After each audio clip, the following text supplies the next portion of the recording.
Boa tarde a todos. De pronto, dando início com a brevidade necessária, até porque a importância do evento está sendo por nós vivenciada.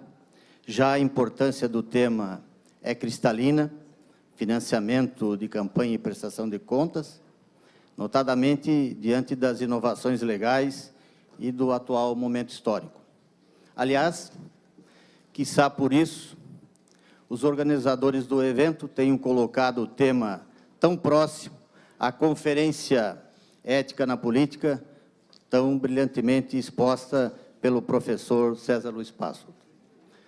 Finalmente, quanto ao extremo gabarito dos palestrantes, além de público conhecimento, faço a leitura dos respectivos currículos. Doutor José Alexandre Machado é advogado em Florianópolis, contador e jornalista. Pós-graduado em Economia de Empresas, Direitos Humanos e Cidadania em Direito Público. Professor da Universidade do Vale do Itajaí e da Academia de Comércio de Santa Catarina.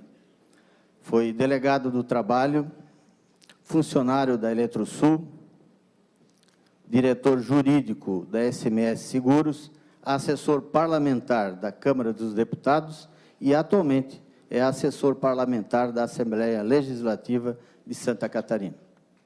Membro da Comissão de Direito Eleitoral da OAB do Estado. Participou da Comissão de Direitos Humanos da OAB, além de conselhos das seguintes entidades: SESI, SENAI, SESC, SENAC, CASAN e CODESC. Já a doutora Ana Cláudia Santana, que me repassaram um resumo do currículo dela, e que, sentada ao meu lado, riscou muito mais do que a metade do resumo. Então, ela é advogada em Curitiba, especialista em Direito Constitucional pela Academia Brasileira de Direito Constitucional, em Direito Aplicado pela Escola da Magistratura do Paraná e em Comunicação Política pela Universidade de Salamanca, na Espanha. É mestre e doutora pelo programa, também pela Universidade de Salamanca, e teve um período de pesquisa na Universidade de Bolonha, na Itália. Pós-doutorando em Direito Público e Econômico na Universidade Católica do Paraná.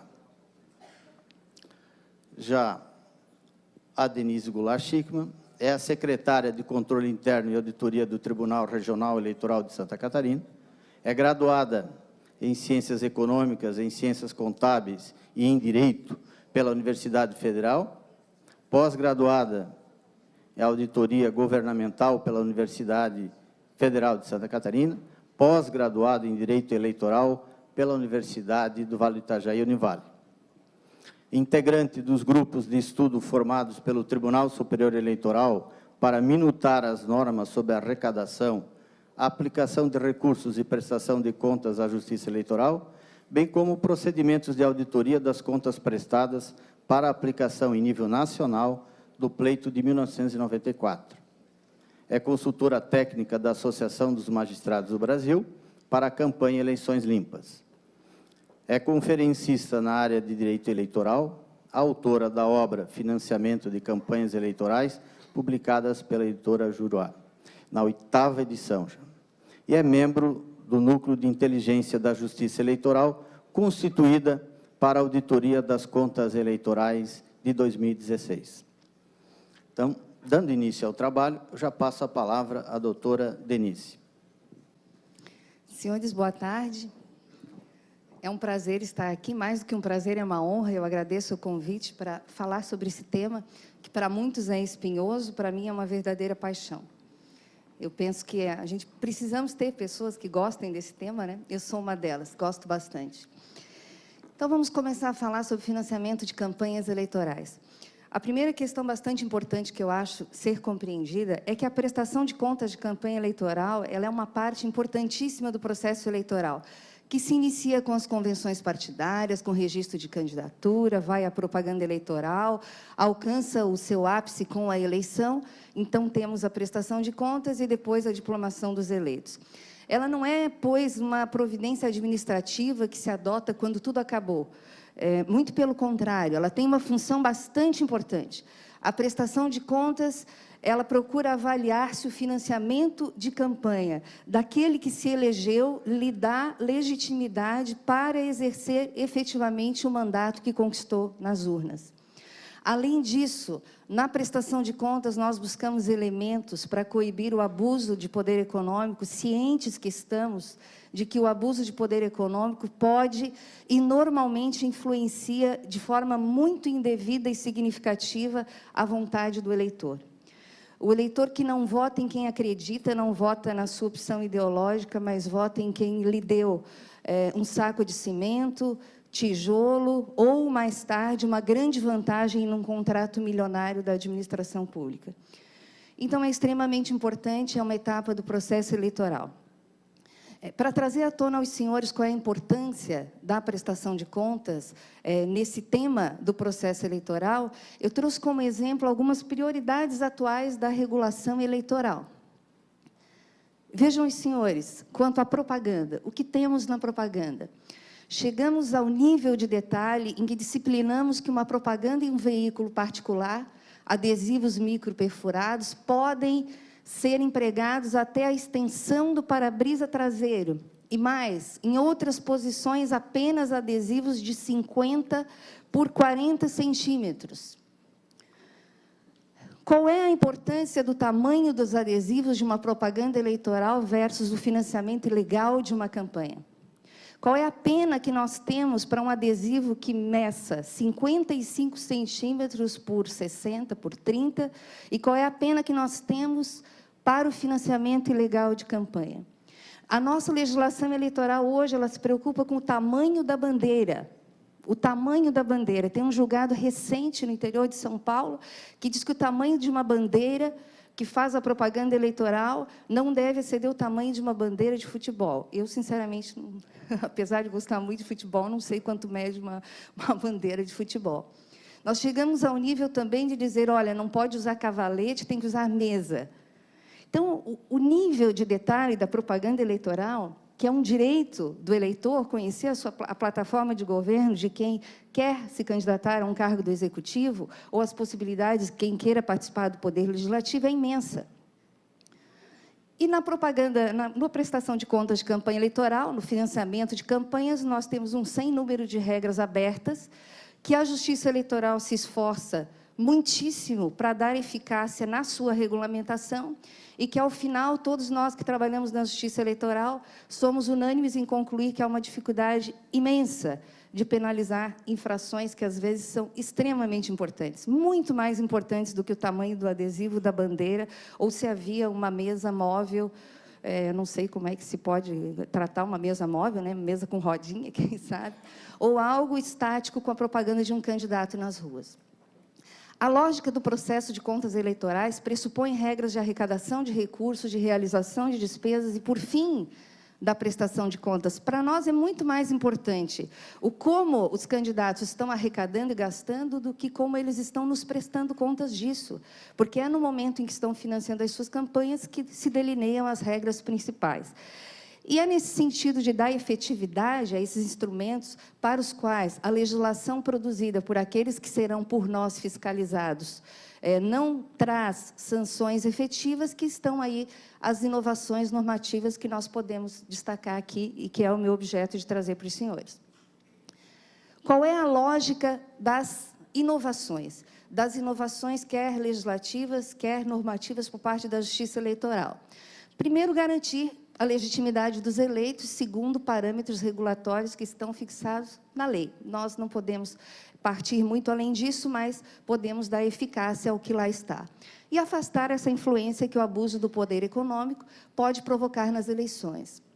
Temos consequências precárias, elas dependem de aplicações subsidiárias, de legislações que não são específicas da campanha eleitoral, mas que nós temos que trazer a aplicação sob pena de trabalharmos arduamente e não vermos qualquer eficácia num processo que hoje é de importância muito grande para toda a sociedade, como os senhores devem estar acompanhando aí todos os dias nos jornais.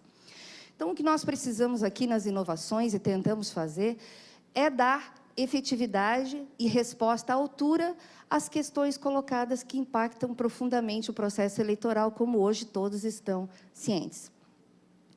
Em relação à arrecadação de recursos, o objetivo das normas eleitorais é controlar as fontes de arrecadação. Controlar no sentido de que elas sejam lícitas, que sejam legítimas. Então, em relação aos recursos próprios, a principal inovação que nós temos para essa eleição é o disciplinamento de empréstimos. Empréstimos pessoais que o candidato contrai, traz para a campanha como se fossem seus e que, por vezes, não são empréstimos. São doações ilícitas ou que não podem ser reveladas e que entram no processo eleitoral de uma forma espúria. A resolução do TSE 23.463, que disciplina todas essas questões, ela dá um contorno de legalidade e eficácia a essa forma de arrecadação. Empréstimos podendo ser arrecadados apenas junto a instituições idôneas, credenciadas junto ao Banco Central, em que o candidato comprove que havia condições econômicas, ele tinha capacidade de contrair aquele empréstimo e que ele pode depois pagá-lo. Em relação às doações de pessoas físicas, o controle se volta à efetiva origem dessas doações. Nós temos possibilidades nessa eleição muito grandes e muito prementes de que as doações de pessoas físicas não sejam exatamente de pessoas físicas. Sejam talvez de pessoas jurídicas, que não podem mais doar em campanhas eleitorais e estão fazendo seus recursos chegar pela via das pessoas físicas. Então, as inovações vão buscar coibir esse tipo de expediente.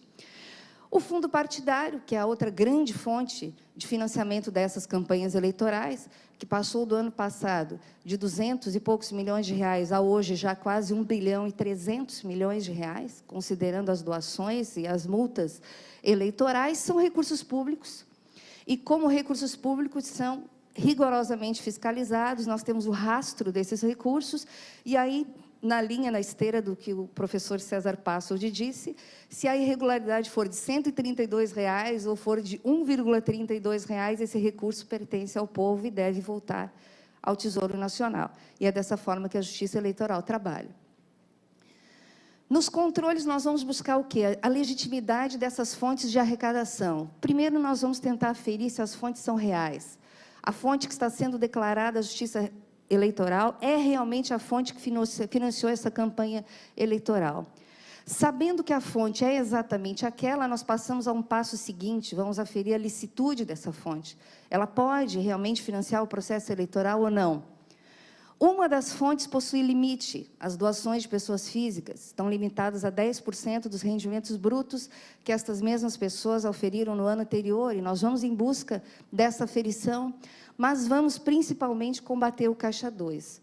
Combater o Caixa 2, as doações ocultas, para não ouvirmos mais na imprensa como notícia cotidiana, sem nenhuma importância, que isso são apenas recursos não contabilizados de campanha. Ou, pior ainda, tudo foi declarado à Justiça Eleitoral que aprovou as minhas contas, como se nós estivéssemos chancelando processos ilegais. E nós não fazemos isso. E, por último, verificar a efetividade das vedações. Afastar realmente aquilo que o legislador e o Supremo Tribunal Federal consideraram ilícito nas campanhas eleitorais.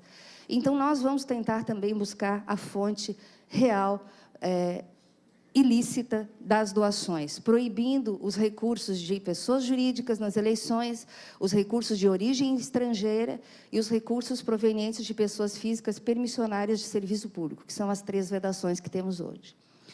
Pelo lado dos gastos eleitorais, também vamos buscar a legitimidade e a licitude desses gastos. Primeiro, tentar verificar e fazer o possível para que todos os gastos sejam integrados às contas. Senhores, nós não trabalhamos com prestações de faz de contas. A Justiça Eleitoral trabalha cada vez mais para ter os valores reais das contas eleitorais efetivamente declarados. Em segundo lugar, verificar se esses gastos estão corretos, se eles poderiam ser realmente feitos. Coibir que gastos pessoais sejam utilizados de forma fraudulenta, que, na verdade, sejam doações não declaradas, que não vieram para as campanhas eleitorais, nós não podemos fiscalizar, e assim também coibir o Caixa 2. O Caixa 2 do financiamento é o Caixa 2 que financia os gastos eleitorais não declarados. Eu trouxe do Tribunal Superior Eleitoral, essa informação eu obtive por gentileza do meu colega assessor especial da Presidência de Contas Eleitorais Partidárias lá no TSE, ele produziu para a presidência do TSE, uns dados gráficos que eu acho que vão ilustrar bastante o que eu gostaria de passar aos senhores. A evolução das receitas nas campanhas eleitorais, de 2008 a 2014. Senhores, vejam, vamos tomar 2012, que foi a última eleição municipal. O fundo partidário utilizado foi de 184 milhões. As doações de pessoas jurídicas, 3 bilhões 855 milhões. Pessoa física, 2 bilhões 254 milhões 155 mil reais. Vejam a importância das pessoas jurídicas no financiamento das campanhas eleitorais até então. Neste período todo, 10 bilhões 700 milhões contra 5 bilhões e 200 milhões de pessoas físicas, e parcos, 506 milhões de recursos públicos. Parcos em relação aos 10 bilhões, porque, na minha visão, num país em que tudo falta, é muito dinheiro para estar aqui aplicado exatamente nessa condição. Parou alguma coisa aí que houve? Pode passar, por favor? Obrigada. Uma demonstração gráfica, apenas para que os senhores possam ver a importância das pessoas jurídicas, elas estão aí representadas no gráfico em formato laranja.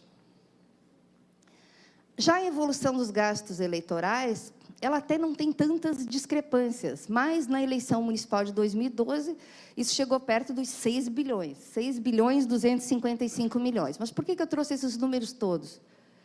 Porque eu queria demonstrar para os senhores que, se nós formos considerar só as receitas lícitas na eleição de 2016, nós jamais conseguiríamos pagar as despesas de campanha eleitoral. Na eleição municipal, essas despesas seriam de 6 bilhões e nós teríamos apenas 2 bilhões e 254 milhões de doações de pessoas físicas. Vejam a diferença enorme que nós temos de despesas a pagar. Se nós formos fazer uma mera projeção, vamos considerar que vivemos num país que não tem inflação, não temos recursos de pessoas físicas para custear despesas nesse porte. E aí eu pergunto aos senhores, será que a redução dos gastos eleitorais vai ser compatível com a redução das fontes de financiamento? Eu acho muito difícil. Eu acho que as campanhas eleitorais têm um custo determinado, que tende a se elevar e não a ser restrito. Por mais que nós vamos combater o marketing, as despesas mais caras, a despesa de custo de uma campanha eleitoral ainda é muito elevada. Então, esses recursos sairão de algum lugar. E esse é todo o nosso esforço em verificar quem custeará essas campanhas eleitorais. A prestação de contas que a Justiça Eleitoral estabeleceu, o formato no Brasil, ela é totalmente informatizada e é hoje o nosso processo eleitoral mais próximo do processo judicial eletrônico na Justiça Eleitoral, porque ela está inteiramente informatizada. E ela tem uma interação muito complexa com uma rede de informações que envolve diversos órgãos e diversas instituições. É o sistema eleitoral, para os senhores terem uma ideia, de maior complexidade também da Justiça Eleitoral. É mais complexo o nosso sistema de prestação de contas do que, por exemplo, apurar uma eleição municipal ou presidencial. Ele tem hoje 28 módulos diferentes que interagem com diversas outras bases de dados internas ou externas à Justiça Eleitoral. Além da prestação de contas ser assim sofisticada, nós temos, por obra da reforma eleitoral, uma praticamente prestação de contas online nesta eleição. Os candidatos terão que informar, e os partidos também, todas as doações financeiras que receberem, no prazo máximo de 72 horas. E o TSE vai divulgar isso imediatamente na internet.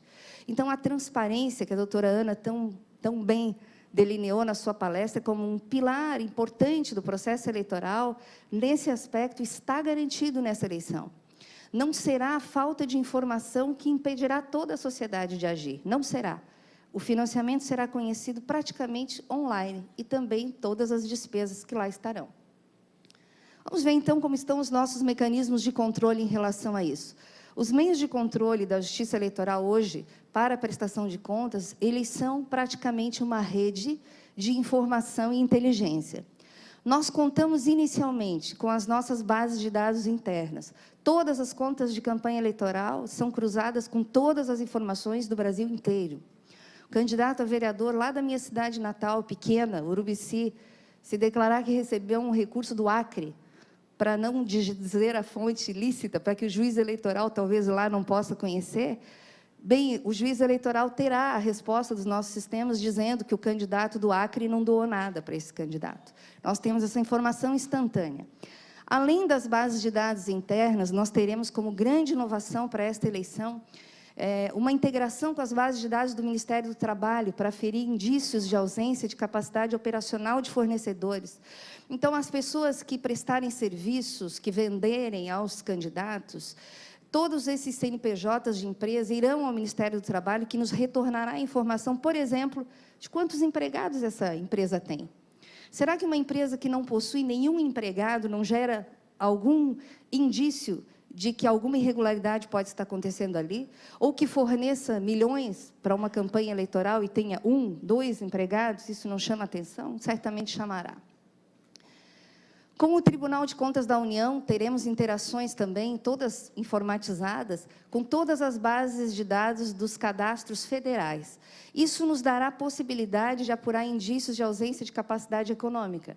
Por exemplo, o juiz eleitoral terá conhecimento de um indício de ausência de capacidade operacional, por exemplo, de um doador que doe um valor significativo e esteja inscrito ao mesmo tempo no Bolsa Família, ou em um programa de auxílio-desemprego.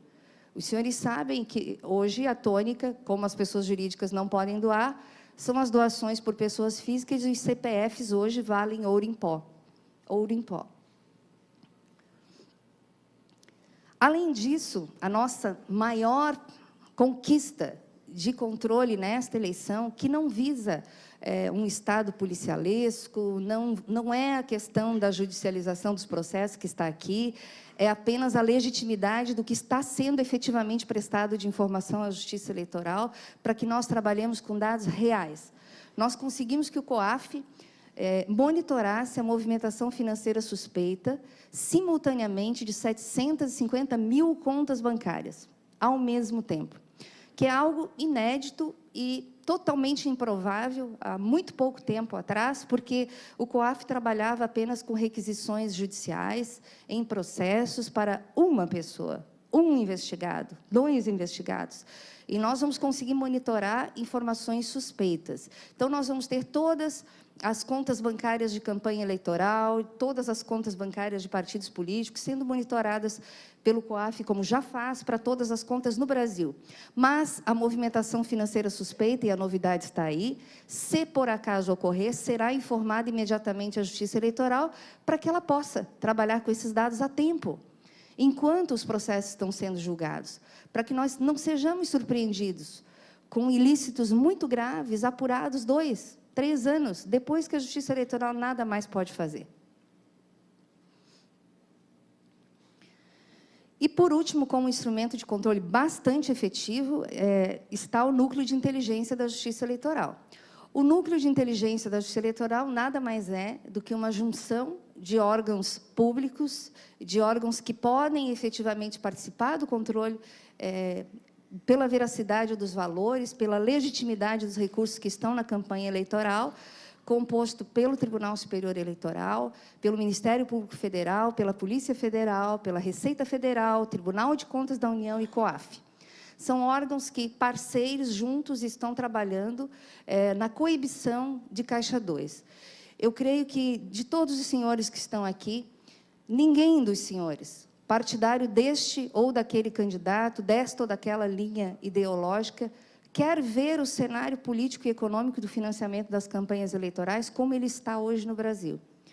E o que eu trago aos senhores é a noção, é o sentido de esperança que devem nutrir em relação às instituições que existem no Brasil e que estão ali constituídas. Muito de bom se pode fazer nessa área e se está fazendo nessa área e nós continuaremos a fazer. A responsabilidade por uma eleição limpa, justa, lícita, financiada corretamente, não é só da Justiça Eleitoral, é dos candidatos, é dos partidos políticos, é de todos. Além desses mecanismos que são técnicos, nós temos todos os mecanismos processuais novos para essa eleição. É possível que a Justiça Eleitoral, durante o curso da campanha eleitoral, possa determinar que a apresentação de provas seja feita pelos fornecedores, busca e apreensão, exibição de documentos, medidas antecipatórias de produção de prova, quebras de sigilo bancário e fiscal, se for necessário, coibir o mau uso de recursos na campanha eleitoral. Nós poderemos, nesta campanha eleitoral, também impedir que um recurso irregular de fonte vedada ou de origem desconhecida seja usado na campanha eleitoral. Isso é extremamente inovador, não tínhamos nada disso antes. É possível ainda, claro, não houve revogação desses dispositivos, abrir investigação judicial eleitoral, para apurar infrações de captação ilícita de recursos, gastos ilícitos, no artigo 30A da Lei das Eleições, apuração de abuso de poder econômico, isso se mantém, isso nós temos. Mas são processos mais lentos, nós precisamos de medidas mais ágeis, e para essa eleição nós as temos, estão todas disponíveis. Além disso, temos também claramente na norma a disposição de poder apurar crimes ilícitos, antecedentes ou vinculados às prestações de contas de campanha eleitoral. Os crimes que nós temos notícia, hoje, todos os dias na imprensa, e que, por vezes, o réu alega que estão lá nas contas de campanha eleitoral que foram aprovadas pela Justiça Eleitoral e que, por conta disso, não merecem nenhum tipo de censura, não. Podem e devem ser censurados, são fatos não conhecidos pela Justiça Eleitoral e todos os órgãos capazes de atuar devem atuar na apuração desses ilícitos. Os nossos agentes e impulsionadores deste tipo de controle. É imprescindível a ação do Ministério Público Eleitoral, nós somos o Poder Judiciário, nós estamos aguardando, estamos esperando sermos provocados, né? Precisamos do Ministério Público Eleitoral, dos partidos, dos candidatos, dos eleitores, dos doadores, dos fornecedores. Estes podem nos informar voluntariamente tudo que tiverem conhecimento de receitas, despesas de campanha eleitoral e colaborar com os nossos procedimentos de indagação do que está acontecendo na campanha eleitoral, que por vezes também são feitos. Não vou me alongar, o nosso tempo aqui é reduzido, temos ainda os colegas para ouvir, mas gostaria de encerrar minha fala com uma frase muito digna de Chaplin, que diz, para aqueles que podem parecer olhar para mim falando assim, isso é impossível, isso não vai dar certo, né? Não temos chance. Que os vossos esforços desafiem as impossibilidades, lembrai-vos de que as grandes coisas do homem foram conquistadas do que parecia impossível. Eu acredito nisso, gostaria que todos os senhores compartilhassem dessa minha mesma fé. O meu contato deixo aqui, fico à disposição dos senhores depois para responder as perguntas. Obrigada.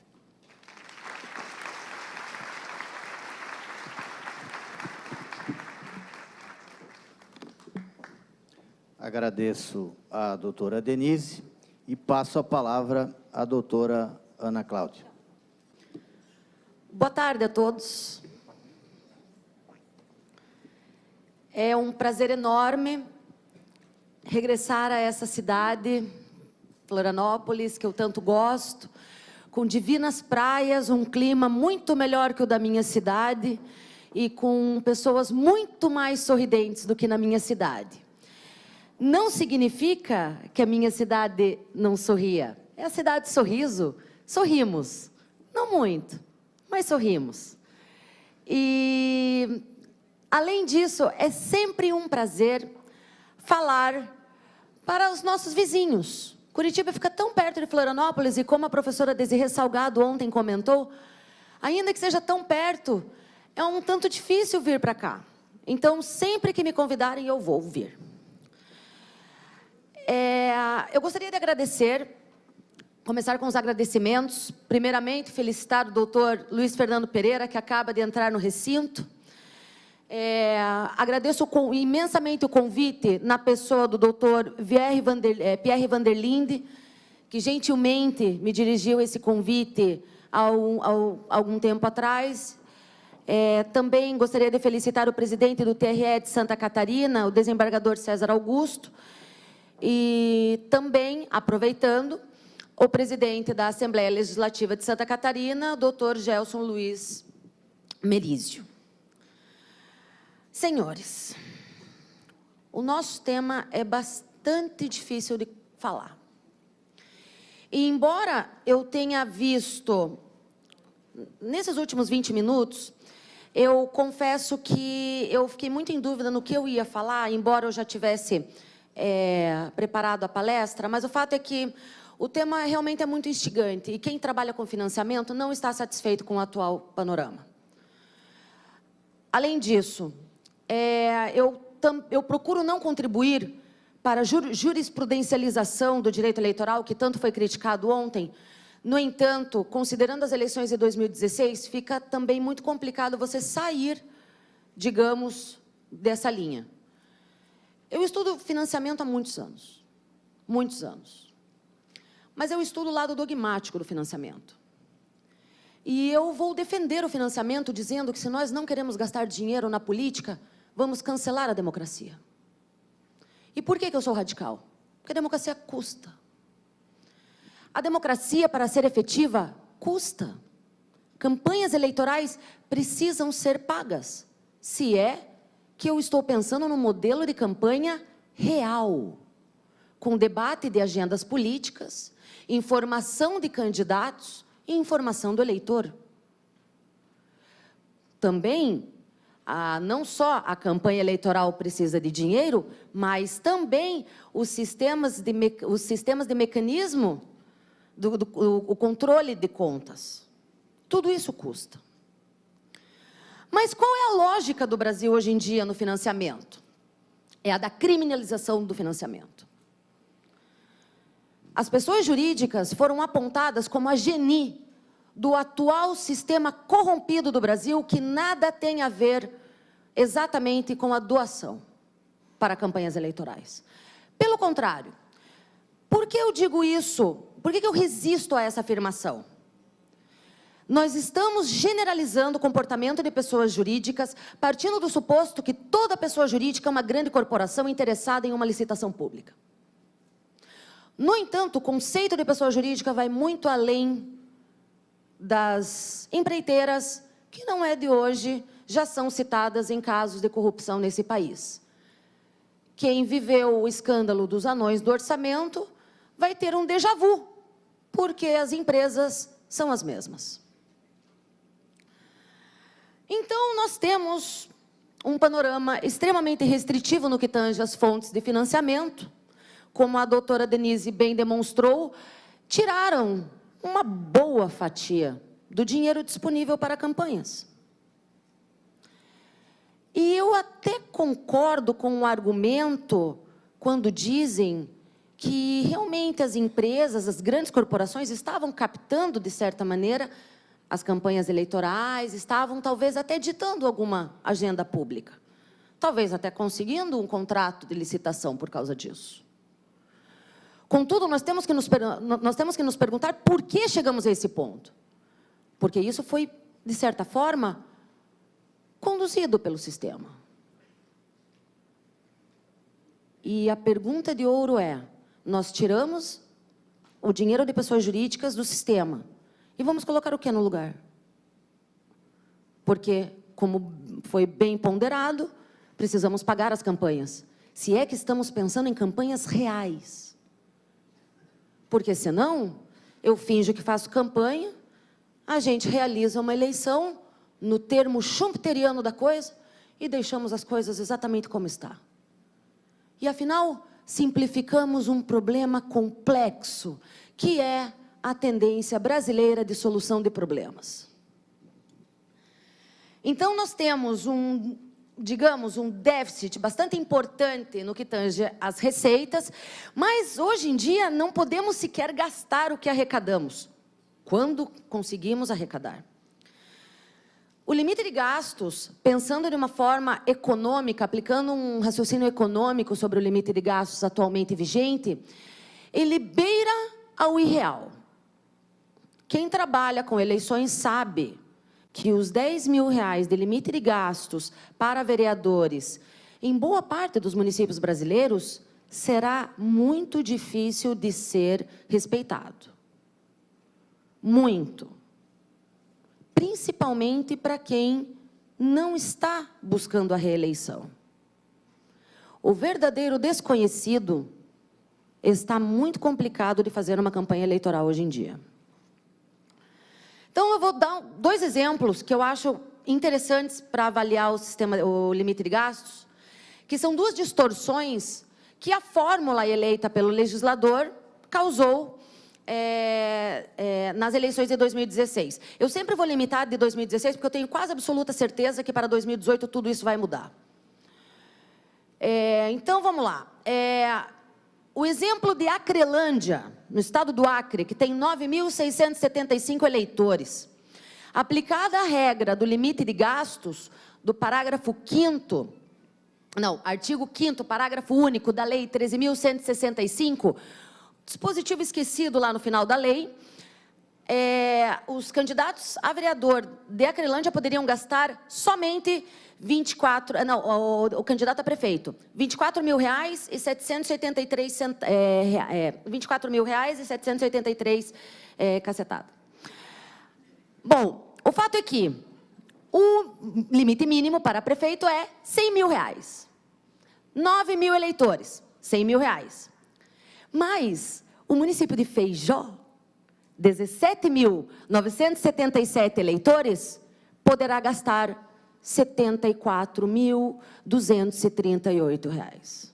Estamos falando de muito mais habitantes, ou seja, um município maior que poderá gastar menos que um município pequeno. A distorção se compara exatamente com o número mínimo e máximo de deputados por estado, constante na Constituição Federal. Quem estuda um pouco os sistemas eleitorais sabe dessa distorção, da subrepresentação e sobre-representação. Pois, nesse caso, poderíamos dizer que há um subfinanciamento e um sobrefinanciamento. Ou, melhor dizendo, um sobregasto e um subgasto. Também há casos de municípios que gastaram menos nas eleições passadas e que dessa vez poderão gastar mais. Ué, o limite a intenção da lei não era reduzir os gastos? Compensa? Não sei se compensa, não fiz o cálculo do país inteiro, nos mais de 5.000 municípios, para saber se o corte de gasto em um vai compensar no aumento de gasto de outro, não sei. Mas o fato é que essa distorção também não deve ter sido pensada pelo legislador. Além disso, como são limites de gastos muito baixos, provavelmente, em alguns casos, haverá diretamente uma condução à ilegalidade. Porque entre sofrer as sanções da lei, ou talvez ser flagrado em uma prestação de contas, o candidato pode ser que ele esconda um gasto, por mais boa-fé que ele tenha. Porque é muito baixo, R$10.000. São suposições, é um pensamento econômico. Eu posso estar equivocada, e eu desejo que eu esteja equivocada. Depois das eleições a gente pode conversar sobre isso. Com relação à proibição de doações de pessoas jurídicas, bom, eu já dei mais ou menos uma pincelada sobre a minha ideia. Eu não concordo em absoluto com qualquer tipo de vedação, sou muito liberal nesse quesito. Por quê? Porque quanto mais restrição, eu preciso de mais controle, e quanto mais controle, mais o risco de violação das leis de controle, e isso torna um círculo vicioso. Ao invés de eu economizar dinheiro em campanhas, eu estou gastando muito mais em amplificar os mecanismos de controle e, portanto, eu estou fazendo elas por elas. No fundo, eu estou retirando a informação do eleitorado, que é o que mais sofre com tudo isso. E por que eu digo tudo isso? Bom, me parece muito mais democrático, eu poderia dizer assim, se o eleitorado soubesse realmente de tudo o que acontece na política, que a transparência fosse levada aos últimos limites. E não é isso que é feito, porque não basta a transparência. A transparência é complementada com publicidade, que é o conceito bruto de accountability, que nós brasileiros ainda não temos essa noção. E por isso, talvez, escolhamos mal. Mas, ué, a democracia é imperfeita. Se eu voto em alguém porque eu vendi o meu voto, eu mereço ter aquele governante. Eu mereço a mediocridade do sistema. E também, vou um pouquinho mais longe, se eu voto em alguém do partido, é um exemplo, de um partido ecologista, que aceita dinheiro de latifundiário, eu também mereço os defeitos do sistema, porque eu estou colaborando com isso. Mas eu preciso saber disso. E é esse o X da questão. Talvez, se de antemão já soubéssemos o tanto que as empreiteiras doam para 10, 12 ou até 16 partidos nas mesmas eleições, talvez o resultado poderia ser distinto. Só que nós sabemos sempre depois, e às vezes da pior forma possível, ou da forma que os meios de comunicação escolhem que nós saibamos. Outro ponto muito polêmico do financiamento atual é um episódio que aconteceu na semana passada sobre o crowdfunding, mais conhecido como financiamento coletivo. O meu muito amigo querido ministro Henrique Neves já decidiu a questão em 2014 por meio de uma consulta feita pelo deputado Jean Willis, dizendo claramente se poderia ser utilizado um sistema próprio de arrecadação de recursos para fins de campanha.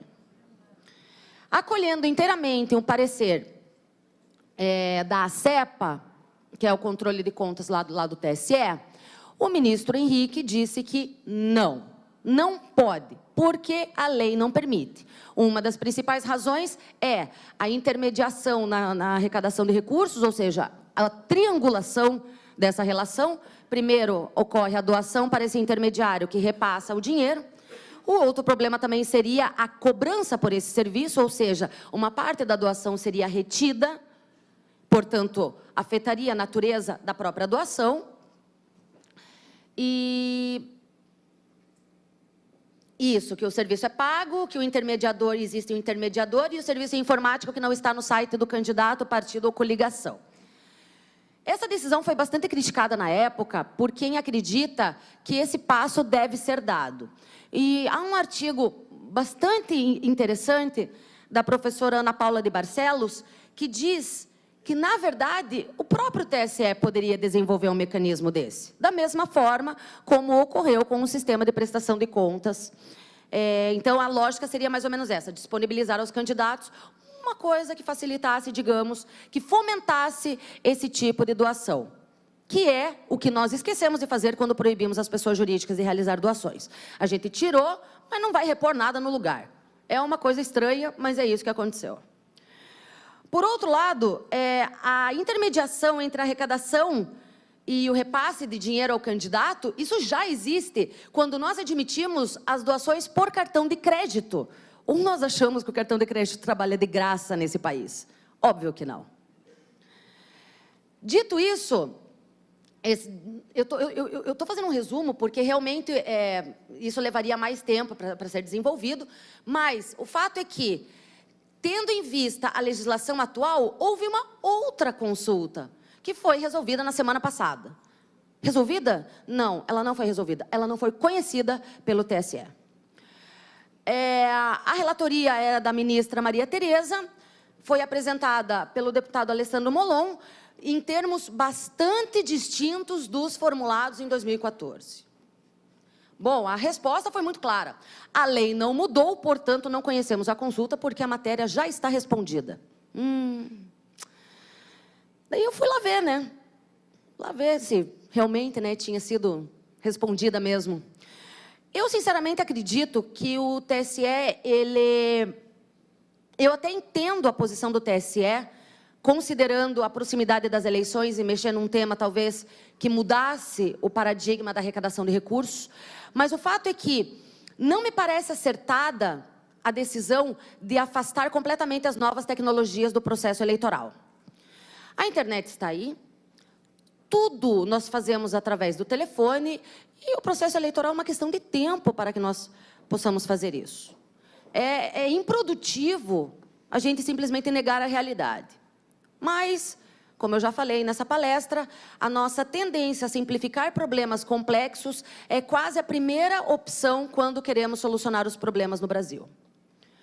O fato é que eu não concordo com o não conhecimento da consulta. Acho, sim, que poderia ser dado um passo adiante. Por quê? Porque seria muito melhor autorizar algum tipo de arrecadação desse tipo para fomentar as pessoas jurídicas em participar do processo, do que simplesmente afastá-las novamente de tudo isso, deixando o eleitorado sem saber o que está acontecendo.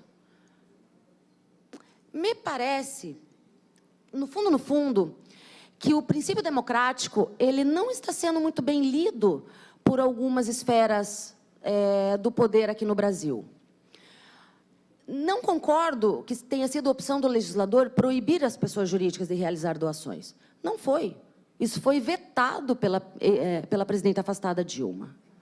Isso foi vetado 3 dias depois que o Supremo Tribunal Federal decidiu uma ação direta de inconstitucionalidade 4.650, que fazia tempos que estava tramitando na Corte. Quem se lembra de setembro do ano passado sabe que parecia um capítulo de novela, a cada dia uma surpresa. Mas o fato é que, tendo esse choque, essa queda de braço constante entre a Justiça Eleitoral e o Poder Legislativo, nós estamos criando muito mais descrédito na democracia do que fomentando realmente um comportamento positivo e republicano. E eu gostei muito da palestra que me antecedeu, volto a dizer isso, porque ela toca num tema importantíssimo quando tange o financiamento, que é a questão da corrupção. A corrupção, esse caráter secreto da corrupção, ele só é quebrado quando há ampla transparência e publicidade. Ampla. E por mais que eu acredite fielmente em todas as intenções da Justiça Eleitoral, o fato é que, nesse processo, quem deveria decidir mais seríamos nós. Penso eu. Não só na questão, em outras questões que foram abordadas ontem, mas o fato é que no financiamento, essa criminalização do financiamento está nos prejudicando diretamente. Diretamente. Nós não estamos processando bem a ideia de ter que gastar dinheiro na política. Mas, como eu voltei a dizer, uma boa democracia custa. Talvez não custe tanto, mas esse é outro debate. São a qualidade de gastos, o tipo de campanha que está sendo feito, talvez até o valor que os candidatos devem dispor do assistencialismo pelo mercado existente no Brasil. Não haveria nenhum tipo de compra de votos se não tivesse ninguém para vender os votos. Tendo isso em vista e considerando que essas eleições são municipais, eu acredito que nós devemos, digamos, mudar o enfoque. Nessas eleições, nós temos que aproveitar a oportunidade para talvez reformular a nossa forma de fazer política, porque a campanha será distinta. Quem aqui é pré-candidato, compre um belo e confortável par de sapatos, porque vocês vão caminhar muito, vocês vão conversar muito, porque gastar vocês não poderão. Tomara que vocês arrecadem para comprar esse sapato. E se vocês comprarem o sapato, nota fiscal, recibo eleitoral e prestação de contas. Eu desejo a todos uma ótima eleição e fico à disposição para eventuais dúvidas, questionamentos. O meu e-mail é anaclaudiasantano@yahoo.com.br. E desde já eu desejo um ótimo evento e cumprimento aos membros da minha mesa. Obrigada.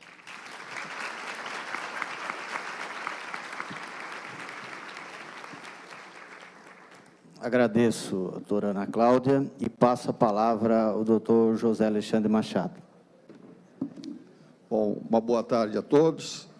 Eu queria saudar a Cláudia Bressan, em nome de todas as mulheres, e o meu amigo advogado, jovem advogado Bruno, por todos os barbados aqui da plateia. Já quase tudo foi dito no aspecto filosófico aqui da questão de prestação de contas. Nós sabemos que o nosso mundo está em transformação, né? Existem muitas situações na vida humana que exigem mudança. E como lutamos muitas vezes contra elas, né? Nós nascemos, crescemos, passamos pela adolescência, maturidade, velhice, morremos, sempre enfrentando mudanças na busca da perfeição. No sistema eleitoral, nós também estamos enfrentando algumas mudanças, né? Nós tivemos uma pequena reforma política, através da Lei 13.165, onde nós tivemos, acho que, duas grandes mudanças. A primeira foi com relação à possibilidade de algumas ações que antecipam a campanha propriamente dita, e a segunda foi uma mudança radical com relação às doações para as campanhas eleitorais. Como a doutora Denise colocou, né, nós tivemos nas eleições de 2012, semelhantes a que vamos ter em 2016, 6 bilhões de arrecadação. E 2/3 dessa arrecadação foram eliminadas agora com a não possibilidade de contribuição de pessoa jurídica, que eu, da mesma forma que a doutora Ana, sou absolutamente contra, pela forma como foi feito. Como a forma que estava, com certeza, nós todos não concordamos, mas a forma como foi feito é realmente impossível de se aceitar. Vocês viram pelo meu modesto ali currículo que eu tive uma experiência junto ao Ministério do Trabalho. E no Ministério do Trabalho, alguns anos atrás, houveram algumas mudanças também.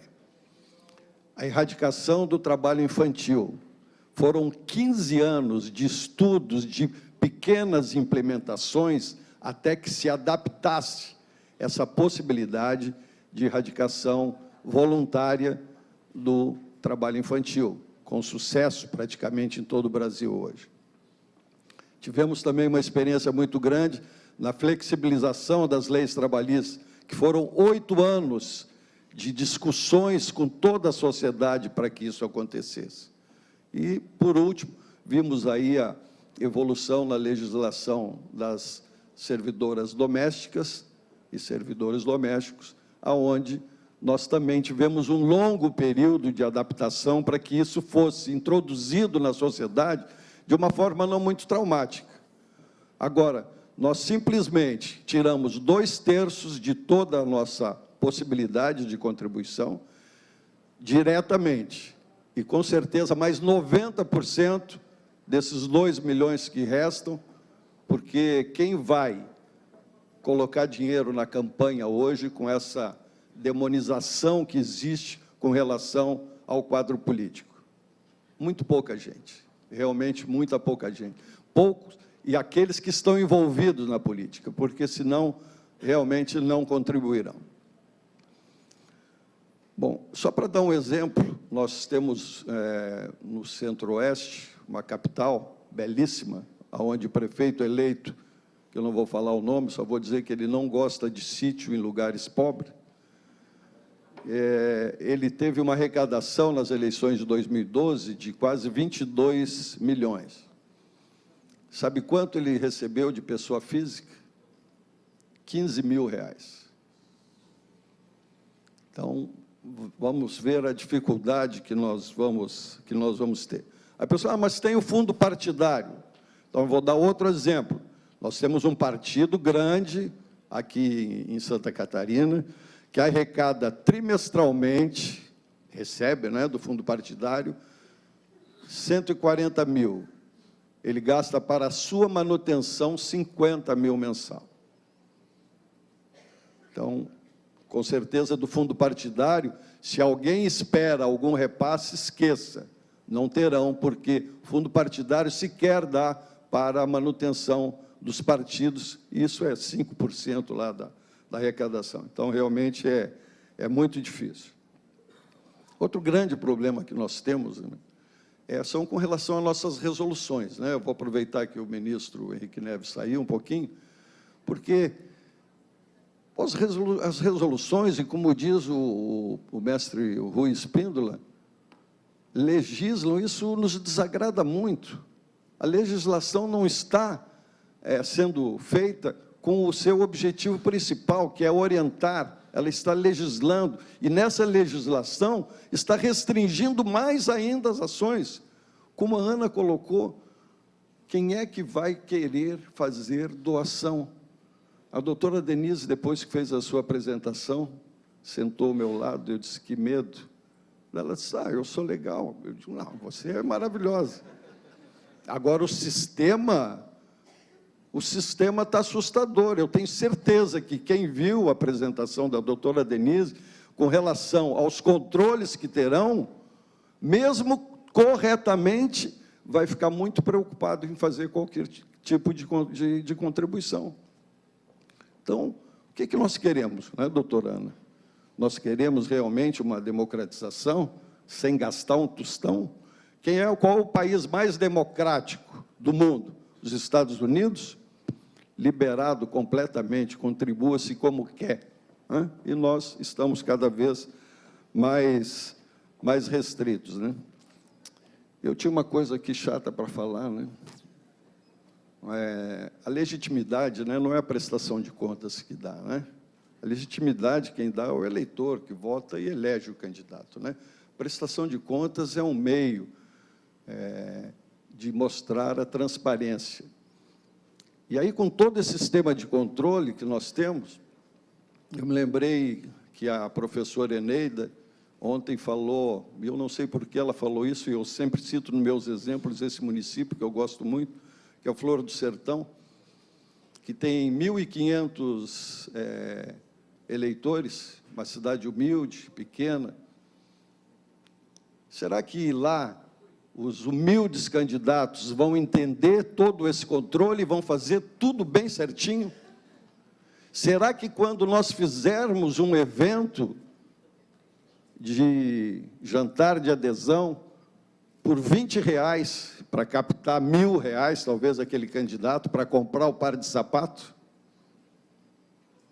para poder caminhar pela cidade toda, será que ele vai ter a consciência e a orientação de pegar recibo para cada R$20, CPF, e ir no banco e fazer o depósito individual desses R$20 naquele CPF?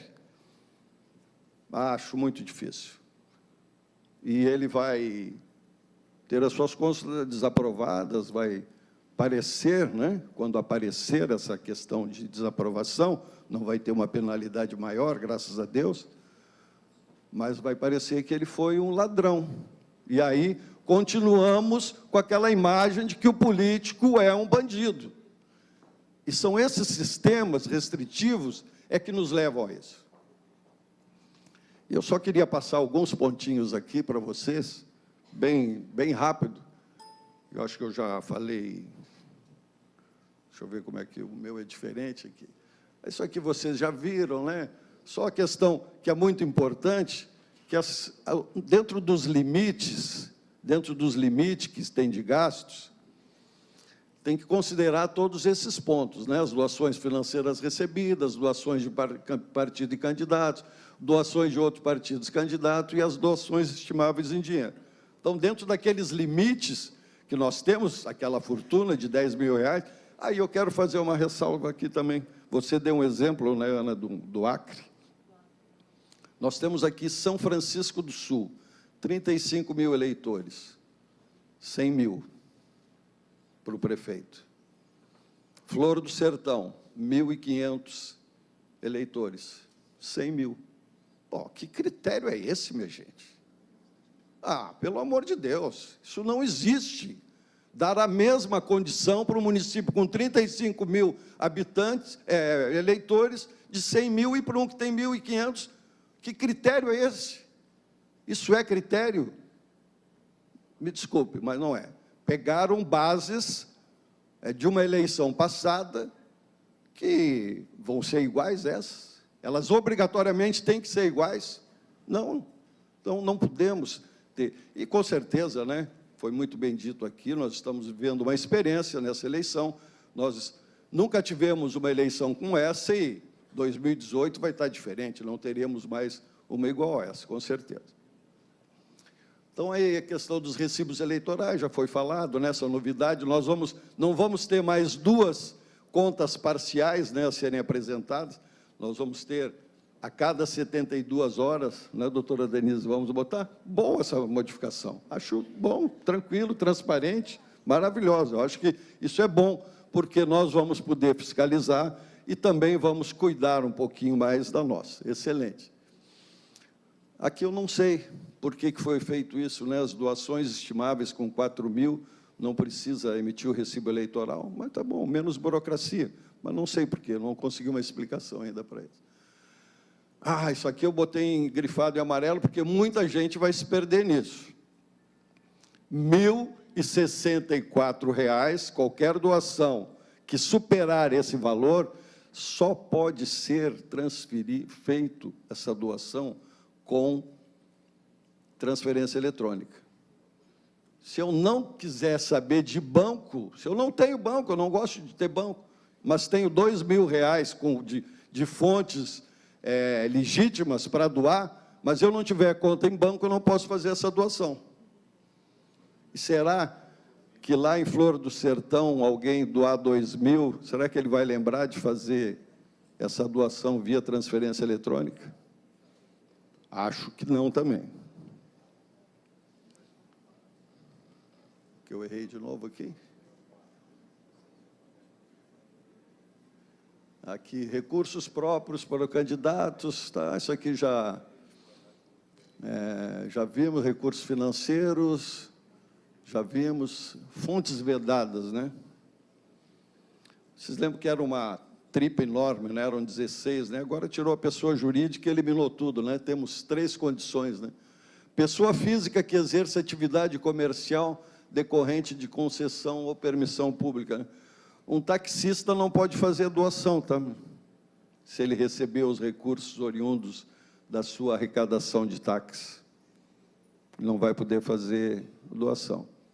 Nós estamos restringindo as pessoas de fazer doação. Pessoa jurídica, nem se fala, né? Agora estamos assim, taxista é uma pessoa jurídica, é uma pessoa física, né? Um autônomo, mas tem uma concessão o seu táxi. É uma irregularidade. Isso aqui é bobagem. Aqui, esse aqui é fantástico. Esse aqui eu vou ter que aqui para ajudar a ler, vou parar perto do Pereira aqui. Vou ser bem rápido para não te atrasar, que eu sei que tu tem vocês, ó. Bacana, hein? A possibilidade de se ter um fundo de reserva. Já teve nas 2 anteriores eleições, nós podemos ter um fundo de reserva de até R$ 2.000 para pagar as despesas que não ultrapasse R$ 300. Porém, olha só a limitação que nós temos. E não ultrapasse 2%, isso é como está na legislação, 2% do limite de gastos estabelecidos para a sua candidatura. E a doutora Denise esclareceu que não é do limite, não é, doutora Denise? É dos gastos realizados, né?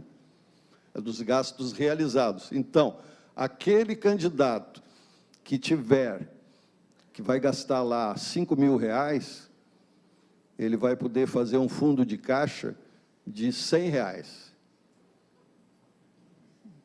Para quê?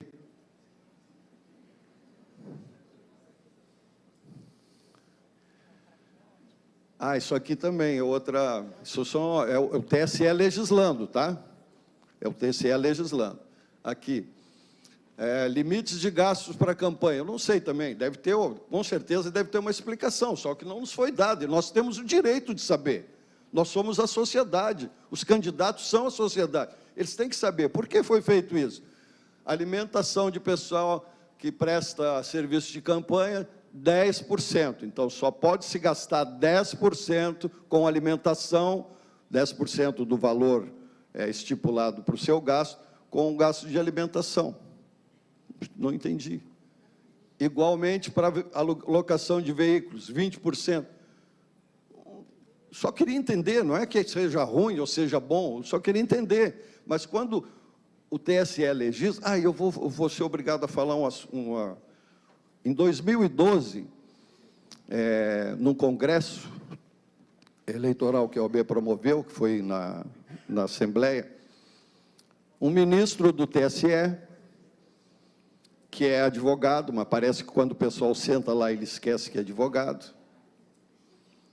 Ele, questionado sobre essa questão de legislar nas resoluções, ele disse, a gente legisla porque o legislativo é omisso, é demorado para decidir. Ora, nós advogados aqui que temos processos há 15 anos para serem julgados, imagina se os legisladores vão julgar os processos que estão no judiciário. Então, essas são as nossas distorções que nós temos. Isso aqui é bacana, né? A prestação de conta simplificada. Tomara que se consiga, eu não sei se vai se conseguir, né? Tem essa conta simplificada para os municípios com menos de 50 mil eleitores, ou aquele candidato que não atingir o gasto máximo de R$20 mil terá as contas simplificadas, que muda só uma questão de burocracia, né? Não muda muita coisa. Mas eu acho que é positivo. Eu vou pagar para ver se o sistema eleitoral vai conseguir realmente fazer as contas simplificadas sem fazer diligência aos candidatos. É outra coisa que eu acho muito difícil. Quiçá se consiga. Realmente estou desejoso, porque é uma boa iniciativa. Só que, dessa forma, como está sendo programado ser feito, acho que vai ser muito difícil. Aqui também não é possível, e com isso já me disseram um bilhetinho aqui que o tempo está encerrado. Eu desejo sucesso e uma boa eleição a todos, e muito obrigado.